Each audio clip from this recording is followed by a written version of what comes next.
ಎಲೆ ನಮ್ಮ ದೇಹದಲ್ಲಿ ರೋಗ ನಿರೋಧಕ ಶಕ್ತಿಯನ್ನ ಹೆಚ್ಚಿಸುವಲ್ಲಿ ಬಹಳಷ್ಟು ಸಫಲತೆಯಿಂದ ಕೆಲಸ ಮಾಡುತ್ತೆ. ಇನ್ನು ನಾವು ಬೇವಿನ ಟೀಯನ್ನ ಮಾಡಿಕೊಂಡು ಕುಡಿಯೋದ್ರಿಂದ ಅನೇಕ ಅನಾರೋಗ್ಯ ಸಮಸ್ಯೆಗಳಿಂದ ದೂರ ಇರಬಹುದು. ಇದರಲ್ಲಿ ಆಂಟಿವೈರಲ್ ಮತ್ತು ಆಂಟಿ ಬ್ಯಾಕ್ಟೀರಿಯಲ್ ಗುಣಗಳು ಹೆಚ್ಚಾಗಿದ್ದು ಇನ್ಫೆಕ್ಷನ್ ಇಂದ ದೂರ ಉಳಿಯುವಂತೆ ಮಾಡುತ್ತೆ. ಇನ್ನು ಅನೇಕ ಜ್ವರಗಳಿಗೆ ಇದು ಸೂಕ್ತ ಮನೆಮದ್ದಾಗಿದೆ.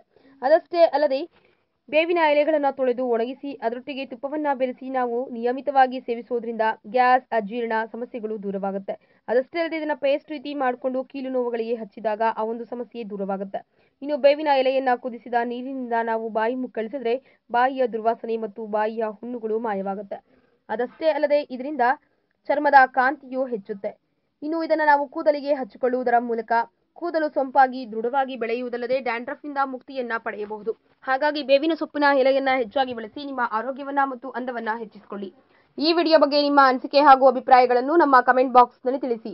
ಈ ವಿಡಿಯೋನ ಲೈಕ್ ಮಾಡಿ, ಶೇರ್ ಮಾಡಿ ಹಾಗೂ ಮತ್ತಷ್ಟು ಆಹ್ಲಾದಕರ ಮತ್ತು ಆರೋಗ್ಯಕರ ಸುದ್ದಿಗಳಿಗಾಗಿ ನಮ್ಮ ಯೂಟ್ಯೂಬ್ ಚಾನೆಲ್ ಅನ್ನ ತಪ್ಪದೇ ಸಬ್ಸ್ಕ್ರೈಬ್ ಮಾಡಿ.